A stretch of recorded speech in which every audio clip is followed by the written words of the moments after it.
think about us, the three of us, what we could be. I think about it all the time. Please. It's terrible. No, it's not. I know June. She's my friend. I care about her. How's your day going? You look pretty. Thanks. I wore it just for you. Her father's a driver named Nick. He helped me to survive. Yes, you can, because I can't lose you. I'm not gonna let anything happen to you. What about you? Your girlfriend is a badass. Welcome to Above the Garage, a Nick and June, The Handmaid's Tale podcast. This is part of our series of kickoff episodes, one of which is spoiler-free. It is not this one. So if you're new to the show, thinking about doing the rewatch with us, go ahead and find our spoiler-free kickoff to learn a little bit more about us, about the show, about what we love about it, and what we're planning on doing in a week or two when we start with season 1, episode 1. This episode, much like our season 4 wrap, is geared more towards longtime Nick and June fans like us. It is, in fact, us feeding ourselves dessert before we clean the slate and start with the rewatch. We really enjoy talking all things Nick and June, so we're going to do a little bit of that today. Today, we're going to talk about the moment that made you ship them. I did not know what shipping meant until I discovered Nick and June. Urban Dictionary informed me that I just really like this relationship. And Urban Dictionary was right. We ship the hell out of Nick and June. Who we are is a group of fans from across the world, almost every continent. We're still on the hunt for that elusive Antarctic and Ozplane fan, but I digress.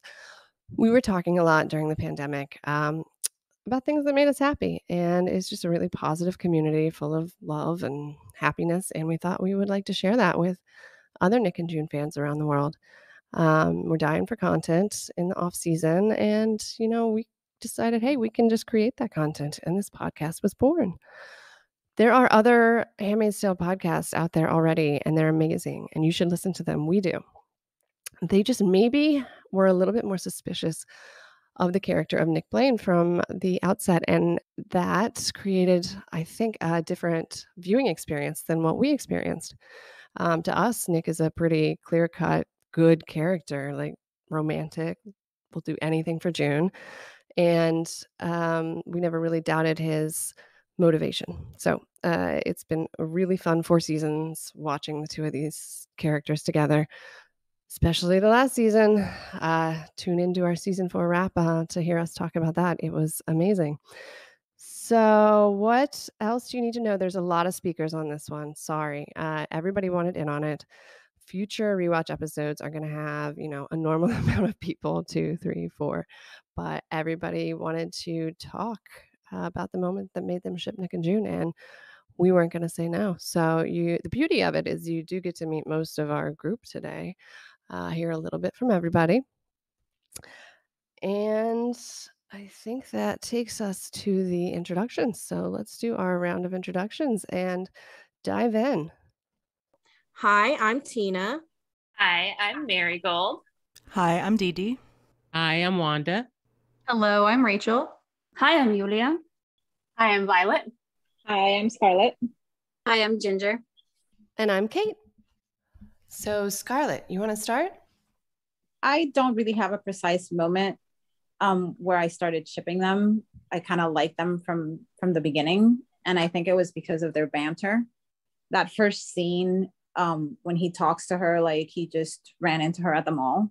And she's literally shocked that he's talking to her like that. And he's just like, yeah, you're going to go shopping. Awesome. And, the famous tuna joke comes to play. I really like that it came full circle in the second episode when she follows the joke. Yeah. And she does it on purpose. Like she takes his test and she pays it back. And she gives him the small smile, but his face, like when he grabs the nuts, is like he's impressed by her. And I think that's what got Nick to be so in love with her, is that he was always impressed by her and she has never been scared of him. Right. Even after the birthing scene and they're coming back from oh my God, the Putmans, he's actually kind of dry with her when they're about to interrogate her. And at first I was like, why is he being such an asshole? And then obviously I realized why. He's trying to, get some sense into her for her to like, you need to speak or they're going to fuck you up. And then when he goes back that night to bring her the ice, which I really love that they didn't kiss in that scene because it made it a whole more intense. The tension, his demeanor has changed. His demeanor is like he's back to this normal guy that you just run into the coffee shop. And what I really, really liked was when he's leaving, he looks back at her and he kind of like breathes out and he just says like, he doesn't say anything, but his demeanor is like, I'm screwed. Like, and I go back to his speech of, you know, everybody breaks, and it's true because June is the one that breaks Nick. Yeah. And I think that's what I saw in that scene. And I guess from that moment on, I was just like, bad. Bad. The ice scene is amazing. And that Putnam scene, just something that I learned recently from, or it's my new headcanon. So when he drops her off, so Serena's still at the Putnam house. He takes her to the eyes because he has to. He says, I'm sorry, I couldn't stop it. But then, I don't know, like 5 minutes later, Serena races through the door with Nick on her heels. Like, I guess he went back to the Putnams to get her to come stop I think June's torture. Yeah, definitely. And I totally missed that. Like, I've watched the show a few times, you guys, or at least their scenes, and I completely missed that. And that's important. I don't know. I love when you discover new things. Also, when she goes to his apartment after the embassy debacle, and you know, when she tells him her name and everything, I also missed that he kisses her on the head right before he cradles her head. Love that part. He's so sweet. That's the thing, they're like equal parts sexy and sweet, and it's the perfect recipe for me getting stuck in loving this romance. That's all. Yes, definitely. The moment for me was the finger tangling outside of the embassy meeting. It was episode 6, after they've had sex the day before, and he's standing outside the embassy, Waterford's study, where the Mexican ambassador is to meet. And June joins him. She's waiting for her turn to tell everybody how much she loves being raped. It's really great. I really like She was very convincing. They treat me so better. Isn't it ridiculous that we're pretending that like the female Mexican ambassador buys that shit? Like, yeah. Anyway, so he immediately right off the bat says, "How's your day going?" And it's just so striking in Gilead. Vernacular. Caught off guard. Vernacular, yeah. Yeah, and she smiles. And then he's like, "You look pretty." And it's like the day after phone call she didn't think she was going to get. And she catches up and she flirts back. You know, I wore this just for you. And then he takes it up a notch and he's like, "You shouldn't wear anything for me." And we all immediately think back to the night before. Lord have mercy. But it's what comes next that made me ship them. He risks his life to touch her fingers with all these people milling about. I mean, it is the most obvious way to get killed immediately that he could possibly have found. Visible physical touch. Yes, visible. And he thinks it's worth it because he's Nick Blaine. He's a romantic. And it's him saying, it's him saying, "It's not just sex for me. I care about you. I want to date you." Yeah. And she's been trying to like tell herself it was a fling, but it sounded like she was lying before that anyway to herself. Yeah. And we know she is now. And it catches their breath. They both, it's like there's this electric current flowing between them when they touch in this like tiniest of ways, their foreheads, their fingers, and they do it every chance they get. The world falls away and you can just tell it's something like extraordinary between them. Right. And that's one of the first times we see that, one of the first of many. I love this question because I have a very, very, very clear-cut answer. I know exactly when it happened. And I like to describe it like a switch flipped in my brain where I went very quickly from I'm indifferent to these characters to, oh no, this is going to be a big problem for the next X amount of years. This is going to consume every thought in my brain. And it's the moment at the end of season 1 where June tells Nick she's pregnant, and the way he reacts when he goes to kneel next to her, and just like this all-encompassing like love and devotion. I remember that scene ended and the episode kept playing, and I couldn't stop thinking about it. It was just over and over in my brain, like, oh my God, he loves her so much. He's going to do whatever it takes for her and that baby. And the episode ended, and I couldn't stop thinking about it. So I thought, you know what? I'm going to go watch it one more time. Yep. I'm going to go watch it 2 more times. How'd that work out for you? Well, that was June of 2017. And this December, almost December of 2021, and I'm still here on a podcast with lovely people talking about them. Right. So, no, totally. Yeah, it completely changed my brain chemistry, and yeah, so that's my moment. No, totally. And that pregnancy news literally brought him to his knees in Gilead. A man kneeling to a woman in Gilead, kneeling next to her, silently swearing allegiance to his family, silently vowing to get them out, knowing it will be the last thing he ever does. Like in a world where a man is kneeling next to a woman when she is supposed to be kneeling next. That's what she does, right? Before the ceremony, she kneels before the man. That's right. He's kneeling next to her. Like, reversing the ceremony position is a big theme. Like June reverses it in 1-5, right? Like Nick reverses it there. Yeah. Like he's in awe of her. He worships her. And he lets Serena see him, and he does not hurry out of there. Yeah, he did not care. Yep. I love that look of shock on her face. I like to think that Serena is a Nick and June shipper. Yvonne is. I think she's jealous. Deep down. Jealousy. I think yes, it is. I think it is. You're right. They have something she doesn't with Fred. Yeah, that's she true. Remembers. I think she hates their love more than she hates anything else in the world. Honestly. Yeah. I mean, that's why she married her to him. Sorry. He's so invested, Right. You can only be that invested if you're like really into it. Like all right, how about Wanda? What's your favorite moment? Or what's the moment that made you ship Nick and June? Okay, so the moment that I shipped them was season 1, episode 8 at the beginning, when she says she wants to know him, to memorize him so that she can live on the image later. And when he pulls her back into bed for a little cuddle, and he did not want to let her go. That's when I realized that I'm in love with this couple. That's it. The way he looks at her, and he adores her. Oh my God, yes. I also, just in that 8 micro moment in that episode 8 that I love, is as she's getting up again and he's like kneading her arm and like twisting her hand. Like he's such a like tactile person. Yeah. And playful, like the hand that was like playful, So mine is going to be a little bit strange. Now that I'm like rewatching The Handmaid's Tale, after like going through all of it, I think for me, it's in episode 5 when they are forced to have sex.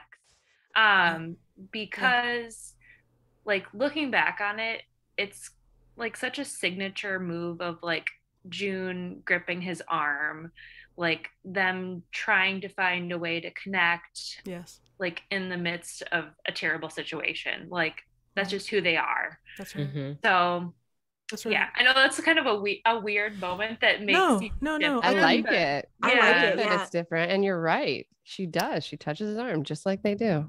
Yeah. No, totally. So. Like they connected. That was erotic for them. It was not just a ceremony. She was flushed. She was gasping. She grabbed his arm when he came. Like she was with him. She connected to him. She was.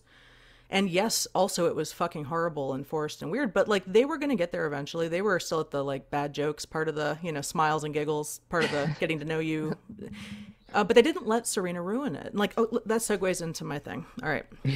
So the moment that broke my brain was the moment at the end of season 1, episode 5, where June went to Nick on her own for a do-over. Like, if I'm going to get pregnant by this guy, we're doing it my way.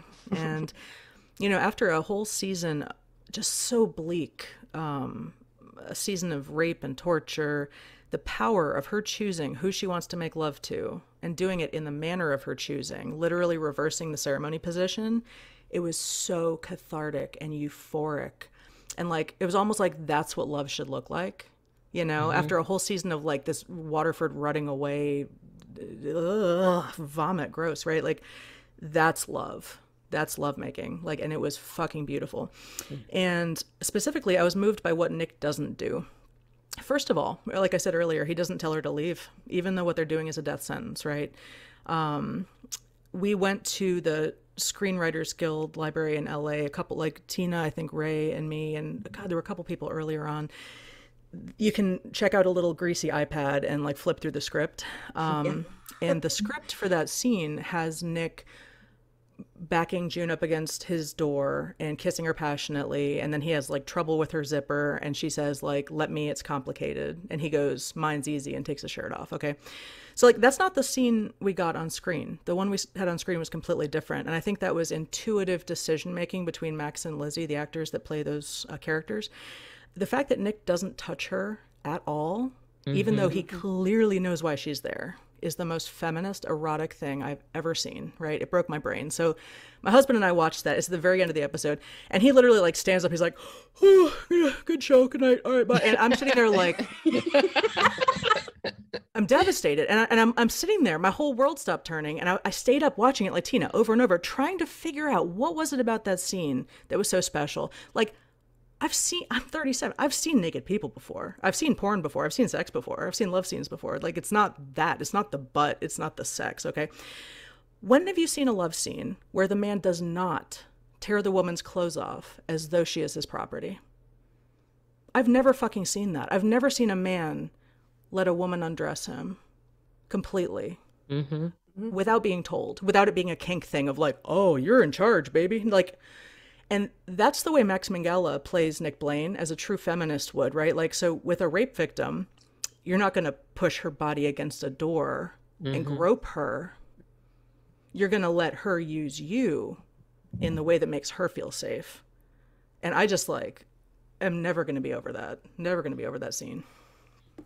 I do like, just also though, like in the Boston Globe sex scene, not to focus on sex scenes, but the trading of power too. Like it's so natural between them, you know? I think that it's not like, it's just so natural and organic. I've never seen anything quite like that. Right. Like sometimes she needs to be on top, and sometimes she needs him to like fuck the living shit out of her so she doesn't think about the fact that she's trapped in a slaughterhouse. Right. Like, right. And he's happy to comply. And he waits and feels, and he senses what she wants, you know, all without talking. Yes, exactly. All of it. It's just intuitive. Their communication without words is unbelievable. And his specific like reading of her without the words, watching her body language, and nobody else will have noticed this moment, but right when he gets to the Globe and he sees her and he's so relieved, and he reaches for her, and she kind of like walks, and she never walks away when he reaches for her. Last time they saw each other, she ran to him and hugged him, and this time, and you can tell he's like a little taken aback, you know, like his hand's still out there, you know, but he picks up on it. I like how well he reads the energy. And like her with him too, right? It's reciprocal. So like the night before the nursery scene, right? He walks into that room, and number one, Eden, he hasn't, my boy's stoic and he hasn't had a good cry. Bruce, season 5 wishes, please God, please let my boy have a cry, please. Yes, please. I need to see him like cry. Like a ugly sobbing, whole body racking cry, because like he's been through some shit. Okay, and and June's gonna be like, it's okay, baby, and he's gonna like just sob and like cling to her shirt, please. Anyway, like, so June looks at him and he's looking at her. Here's baby mama with a fucking like backhand mark across her face, and he can't do shit about it. And he's like, wow, I fucking hate everything and I want to die, you know? And June sees that on his face, and she's like, it's okay. And he's like, it's not cool at all. And like his baby's crying from the other room and he can't fucking hold his baby. And she's like, you know what? I got you, right? And she knows how to give him hope. They know how to give each other hope in those moments, like when she's on her knees surrounded by guns. That he can connect to her. Nothing in either of those moments. Nothing. He does not have a single line of dialogue except for what Max decided to whisper to the baby, which was not in the script. We went to the library. He did that on his own, but he did not have a line of scripted dialogue. And yet we still know everything that is going on in his mind, what is being said between them.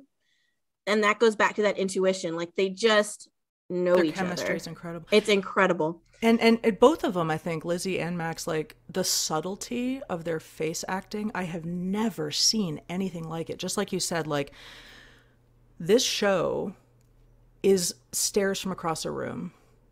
And it's like, you would think that would get boring after 5 seasons. It isn't. It's fascinating. It's rich. And every single scene is different, right? Like, they're so good. It's like, how the fuck are they this that subtle? nonverbal communication is not something you see, pulled off effectively very often. You have to have a really special connection between two actors to pull off that level of nonverbal communication. So to see it done right is a really special thing, which was actually kind of the moment that I remember I started shipping them, which was apparently pretty early, because for me it was episode 3 of season 1 during the ice scene, and that ice scene is almost entirely nonverbal communication and kind of their first honest, like real honest, like guards down, masks down, nonverbal communication. He brings her ice when she's hurt, and it's so simple and it's so powerful because he can get killed for being in her room if he gets caught, but he wants to bring her a small comfort to make her feel like someone cares about her after she's been physically abused and beaten. And that was the moment that like really opened my eyes to what a connection they had. And episode 5 definitely sealed the deal for me. That was the moment where I was like, this is the point of no return. Start opening the fan fiction and the all right. but like episode 3 like was the moment when I was like, these people, I ship them and I want to see this unfold. And I was so pleasantly surprised watching that first season for the first time. Was such a good experience, because just watching something I wanted to happen unfold in such a titillating, like powerful way. It was a really good season, really good episode 3. So I don't really have like a specific moment where I started shipping them. It was kind of like a slow realization for me. This show is so dark, and when I was first watching it, like I liked Nick in the beginning, but I didn't know if we could trust him, and I wasn't sure where they were going with him, and I wasn't sure if he was going to end up being like the bad guy who turns on her. So I was kind of unsure. And then episode 5 and 6 happen where they get together for real, and the hand touching and all that. And like, I really loved their chemistry. And I started to, slowly realize that there was feelings there. But I think for me, like that first scene in episode 8, where she wakes up in his apartment, I think that was really, where it kind of hit me that like there's real feelings between them here. 2 things stuck out to me in that scene. One was that June just found out that Luke is alive. So like when she first goes to Nick and they sleep together, technically in her mind, she's single, and she can do whatever. But I think here, like she knows Luke is alive, but she's still actively choosing to go to Nick. And she even says in her voiceover that she's doing this for her because it feels good. And that's, not because she's trying to like stick it to Gilead or prove anything. Like she wants to be there. And the other thing that stuck out to me in that scene too was that she spent the night with him. So like, it's one thing going to his apartment in the middle of the night when it's dark out and nobody can see her. But like to spend the night and now it's daytime and anybody could discover her like sneaking back into the house. And like, her room doesn't have a lock on the door. And we know that Fred and Serena have made a surprise appearances in her room. So she could have easily been discovered as not there.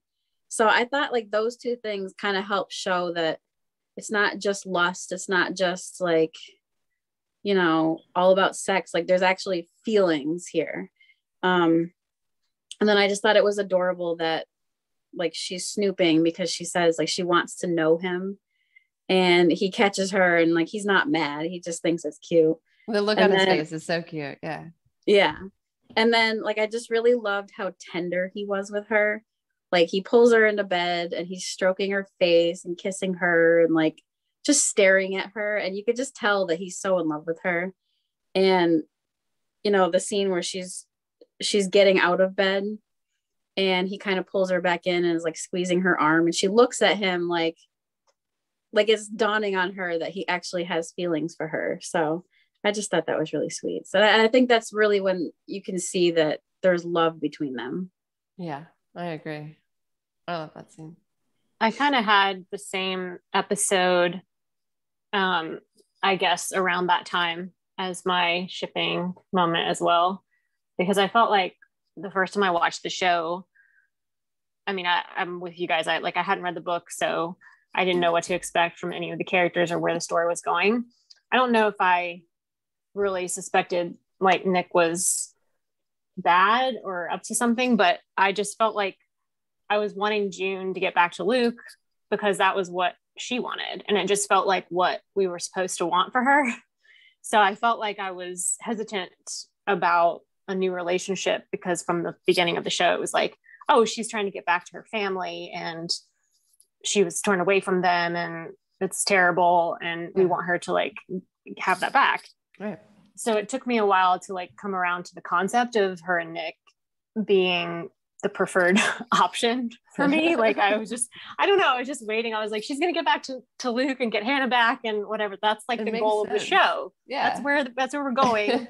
I don't want to invest in like the side relationship. It's going to be confusing. Yeah. But then around this episode, I feel like particularly even like literally when he was, you know, in quotes, breaking up with her, I feel like I feel like yeah, I mean, you know, whatever that is in Gilead. I feel like that scene, particularly for some reason, or just the whole episode, but that scene felt like, oh, this is real. Like she's crying about it. She's like invested in it, even if it's not.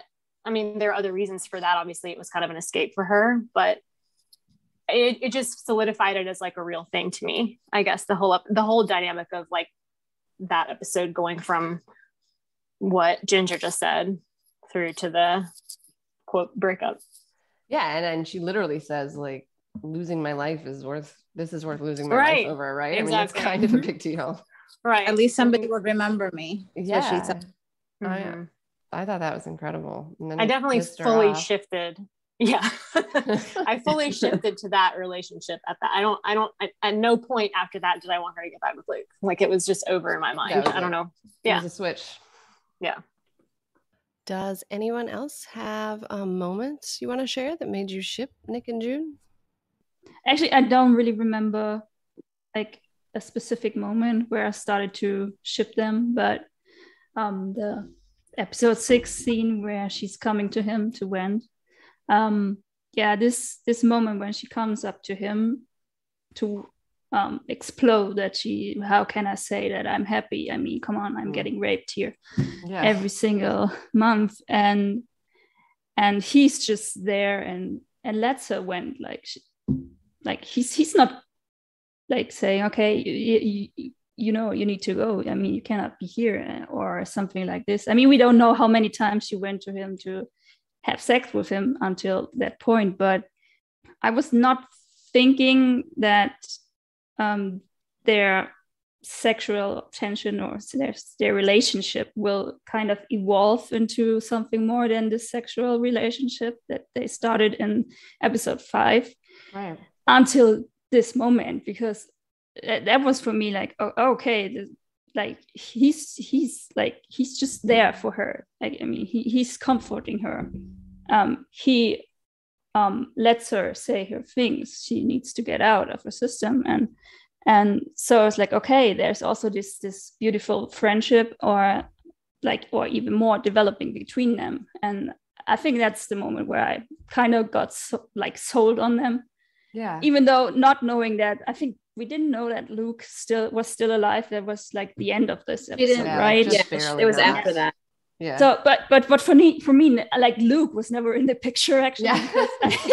I mean, like I'm totally different than Violet here, because like for me it was never okay. She's getting her daughter, and she's going to go back to her husband, even though like getting to know that he's alive, because I was never sold on their marriage, kind of. I mean, you were ahead of the game. You were right. Yeah, I mean, it definitely is like episode 5, when like the way they met and the way like the fact that Luke was married and they had this affair, and so I was never on board with them from the get-go. Also in that scene, I think it's striking how sensitive he is to her body cues. You know, when he starts to reach for her to comfort her and she's mad still, she just said like, he doesn't rape you. And he starts to reach for her and she just like I don't even see her basically, but subtly moves back and he stops and he says, can I get you water? You know, like he's so sensitive to body cues from her. It's unbelievable. And then he comes back and he says, it's nice to meet you, June. And he can tell that she wants to be, you know, her body language is giving him cues that she wants to be comforted. And he moves in and puts the pointless glass of water down and comforts her. And it's just like, God, how do you get all that? I know it's in the script. Actually, it's probably not in the script, honestly. And that's what makes it more amazing. Like between Max and Lizzie, the nonverbal communication is pretty amazing. Are there any other moments like in season 1 that we want to find an excuse to talk about? Well, I think the sex scene is very important. You know, I think they were talking about that. And it's, I mean, I for me, it was just the fact that she obviously said a lot more, but when I saw the scene the first time, it was shocking to me that he didn't touch her until she was fully undressed. Like the way that they filmed the scene was not supposed to be filmed like that. I knew that, but that little detail, I mean, there's a lot of little details that, I mean, I don't know where they get them from, but they're amazing. That little detail says a lot also about his character in that precise situation, because she's taking all the control and taking it back, and he's giving it to her. Yeah, I think it just speaks to the nature of their relationship, because like going back to that scene where she tells him her name in his apartment, like he lets her vent to him and yell at him, and he could speak up and say something, but he doesn't, because he knows that this is the only place that she can do that, and he just lets her. And I think that just speaks to who he is and just their relationship. Yeah. And from the like right off the bat, really, you know, they've had sex a day or two ago and they're already just like Julia said, like I wasn't ready for that amount of not intimacy, but you know, for her to come in there and for him to be the way he's like, hey, what's wrong? It's not at all like, hey, you're here for sex. He's like, hey, he wants to be your friend and find out what's bothering her. And it's everything. They check off all the boxes like from day 2. And I'm like, whoa, how'd you do that? My, the only other moment that like really stands out for me in the whole like 4 seasons. So it just vaulted them into like a secondary higher universe than everybody else Nick, was when he brought her messages of love from Luke. Which was full risk to him, absolute no gain, except he knew that it would make her happy. And he actually loves her so much that that's what matters to him above all else, you know? Are we trying to end this with all of us crying? Yeah, I'm sure. Yeah, actually, we don't have tears yet. Yes, let's keep going. I'm working up to them now that you're talking about this. Yeah, but like that, from that moment on, like, don't even talk to me anything bad about Nick, because that moment. Who does that? Nobody would do that. Exactly. Like no one would do that in like a non-Gilead world. Never mind that, you know. Right. And I mean, he's done the most selfless thing twice. He let his daughter go, you know, and he probably thought he was never going to see her again. And for me, in season 4, when he says something, he knew that she was obviously in Chicago because of the bombing and stuff, and he gets distraught. But once he knew she got to Canada, he stopped looking for her. He stopped. I never thought I'd give it to you in person. Exactly. When he sees her in 409, he's already like, I got you. I have a file. And he's like, I started doing this the minute I knew you were in Canada. So he knew she was in Canada. And I never thought I'd give this to you in person. So he thought he was never going to see her again. He wasn't even trying to see her. He only came to see her because she asked to see him. So he was more than willing to leave her alone and have her go back to her happy life. Again, who does that? And then it makes me think back to like the Boston Globe, like, you know, they spent 2 months together there. And, you know, first of all, that night when, you know, he gave her the keys and the gun, I mean, he was just going to let her go. And then like they spend 2 months at the Boston Globe, and you could tell, like, when he tells her, like, look, you're going to be moving on, you could tell like they both know that this could be the last time we see each other. And he was still just going to let her go, which I just feel like that'd be hard for anyone to do. You know, he knows she's pregnant at that point. So like in his mind, he may never see her or their unborn child ever again. And then again, he lets her go when she actually does escape at the end of season 2. And he just, and that one broke me too, because he gives her the little head nod, and he's not even going to get to like hug her or say goodbye. Like that was going to be it, you know, and he just let her go. Slightest little head nod. Oh. Just all the heartbreaking things we're listing in a row here. I also like how all the kisses, I think I was discussing this with somebody, all the kisses from season 4 have different meanings. If you see the kiss on the bridge, it was this the perfect goodbye and the perfect, you know, like we love each other. It's out in the world, we love each other. And then we get to 409, which, you know, I always see June as a little bit more not in control of her emotions.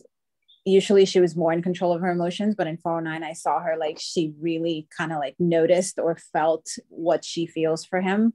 And that kiss was full of fuck, this sucks, what if, why can't, kind of thing. And then 410 was like, this is it. I'm going to kill this guy because my boyfriend brought him to me. And this is who we are. And like in front of her, he didn't kiss her. Again, he doesn't initiate contact. He does not assume that she wants to like make out and goad Fred on. Of course she does. That's fucking awesome. Like that's that talk about like I'd be crushed because it's so perfect for them. Oh my god. Oh my no, but literally, and Nick is like looking at the ground. His eye, he's in a like a passive. I always think of like a puppy dog. Like literally, it reminds me of my dog used to like find like dead birds and shit and like bring it to the house and like lay it on the back step, and he's like wagging like, look mom, look what I brought you. Like, that's what I saw with Nick there. Nick's like, hey bae, you're so pretty, your hair smells nice, you know, and she's like, good boy, thank you, good job Nick, you brought me my rapist. And he's like wagging, he's like, and then she like deep throats him, you know, and Fred's like, oh yes. that was just, love is not something you can fucking outlaw, right? Love is natural, love is normal. And that's what I love about their relationship. It's like all those, I love dystopian movies, right? They'll like outlaw feelings, or they'll give you a pill that makes you never fall in love or have sex. And it's like, the story is always that humans realize that like love is our birthright. Like, right? Like there is nothing greater. Like God is love. And like love never fails, you know? That's it. Absolutely. That's what I want in season 5. I want the badass power rebel couple. They're so good together, right? Taking names. Yes. Yep. Well, we'll see. Ooh, before we close, are there any other couples that you guys have shipped in the past? I don't have any before Nick and June, but I kind of like Matthias in Shadow and Bone now. Anyway, do you guys have any? Yes. Many. Well, do proceed, Tina. What is your list? Oh my goodness. It's basically, so like if you go on like my Tumblr account, I always joke, if you go back, it's like going on an archaeological dig, like of like ships of the past. Like you can see like, oh, this one. The first one that I probably really knew what shipping was ER, which I think we had a few ER people here. My big one on ER was Carter and Abby, which ER got put on Hulu recently within the last 3 or 4 years. And I didn't know this, but the season where Carter and Abby were really big was season 9. I was watching an episode one day and I was very excited because it was Carter and Abby. And I was like, yeah, I'm going to relive my high school ship. And I noticed across the bottom it said producer Bruce Miller. And I was like, really? oh my God, yes. And I was like, is that like Handmaid's Tale Bruce Miller? And I went and checked, and sure enough, it was. So I'm like following him. ER. Yeah. And the Carter and Abby season, and they were my favorite ship. He does ships well from that show. Yeah. So they were a big one. Michael and Sarah from Prison Break, if anybody watched that, very similar. Yes. Very similar to Nick and June, and that Michael was like sacrificial, would like have done anything for Sarah. And then the last big one I had actually before Handmaid's Tale was Katniss and Peeta from the Hunger Games. Oh yeah, no, you're right. Which I loved. Like I call them the young adult Osblaine, because it's it's very similar. It's like dystopian stories. You know, they're in Panem, Nick and June are in Gilead. Peeta, like in love with Katniss, will do anything for her. You know, she's the very like stubborn and yeah. No, I see it. I need to rewatch that now that you mention it, because I was also a big fan of very similar. So yeah, basically as long as I've been consuming media, I've shipped whether I knew it or not. You're a professional shipper. All right. Yeah. So we've got an expert on our panel in shipping. Yeah. Anybody else have any other couples they shipped? I do. I have a few. So my biggest one before Nick and June was Meredith and Derek from Grey's Anatomy. I have seen that. Mm-hmm. I'm a huge Grey's fan. I've been watching since the beginning, and I love them. And they actually kind of remind me of Nick and June in a way, because like Meredith is very dark and twisty, and Derek, like, you know, he loves her through everything, and like, you know, never gave up on her, and you know, he saw her darkness and still didn't give up. So I just love them. And then Jim and Pam from The Office. Yes. We talked about that. I love them. Like they seem so real, like an everyday couple, you know? Yeah, you're right. They're just so sweet. Very accessible. Ben and Leslie from Parks and Rec. Just while we're on the comedy, did anybody else watch that one? They were very good. Yeah, they were cute. Yeah. Continue. And sorry, then I was thinking of comedies. Last year I got really into Bridgerton, so I really love Simon and Daphne. Everybody loves their chemistry. That. Like, I think for my shipping couples, I think what they all have in common is their insane chemistry, which is why I love Nick and June, because it's just fire. Can't be beat. Mm-hmm. I feel like I'm like Tina, where like I have so many that I had to like call through them all and yeah. So most recently, before The Handmaid's Tale, I watched True Blood, and I forgot Sookie and Eric. Yeah, I don't know if there's any other True Blood watchers. Yeah, I did. I kind of forgot about it. I watched too much TV, it seems, but they were good. I liked them a lot. I loved Pam. I mean, yeah, that was her name, Pam. Oh yeah, Pam. Oh yeah, she was so good. Yeah, loved it. Back to my teen years, I watched the show Roswell, and I was really into Michael and Maria, and also Gilmore Girls with Rory and Jess. Yes. Okay. Yes. Okay, good. Yeah. So like I was like, what's like the common theme to all of these ships? And I feel like I'm like more drawn to like the man that's more like unconventional, more mysterious. Mm-hmm. Like not the obvious like love interest in the story. So I just thought of one too that I forgot about. Ian and Mickey and Shameless. Do you guys watch Shameless? Anybody? Yes. Yeah. I didn't like them initially, but now I do. I know. It's been a roller coaster, but I'm really into them. Yes. By the end, I guess it's over now, but I loved them. Mm-hmm. I feel like the weird one. I haven't watched half of the shows you guys said. Oh, that just means you have live. That means you have unique. have a unique perspective. You're cooler I than watched True Blood, and I watched Dexter, and I watched Breaking Bad, and all these really dark shows. But I watched Dexter too. They didn't really. Dexter was more about like murdering than it was ships. It was a great show, but it wasn't like ship heavy. Unless you want to ship the brother and sister, I don't think you have a lot of options there. No, but they were married. The actors were married in real life. I know. I know. Weird. But like I've never shipped anybody as hard as Nick and June, but I did like Jackson Tara, Sons of Anarchy. Yeah, I love them. But like lighter, like I like Jim and Pam, and as recently I watched Schitt's Creek, and I really like David and Patrick. I think they're very, very cute. Well. Mm-hmm. It was really different. Like it was this story that was really fresh and cute and open, and it wasn't like a tragic story like they usually portray, you know, unfortunately gay couples on TV. So that was very refreshing. I gotta watch it because is it GIFs or GIFs? I literally never know. Someone tell me. I have no idea.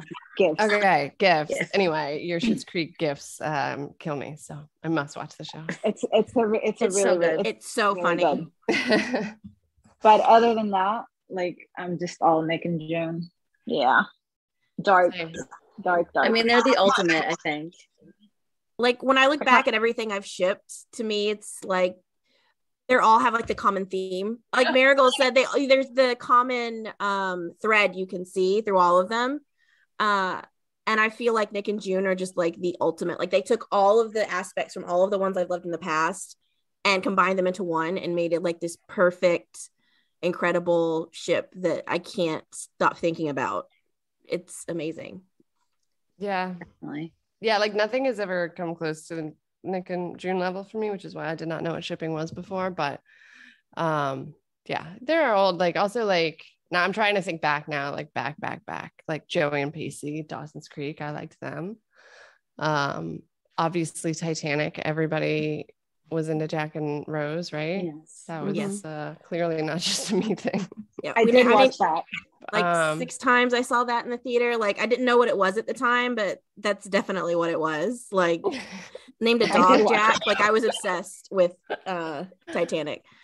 I love that they're still like best friends, like really bestest friends. Yes, it's the coolest. Yeah.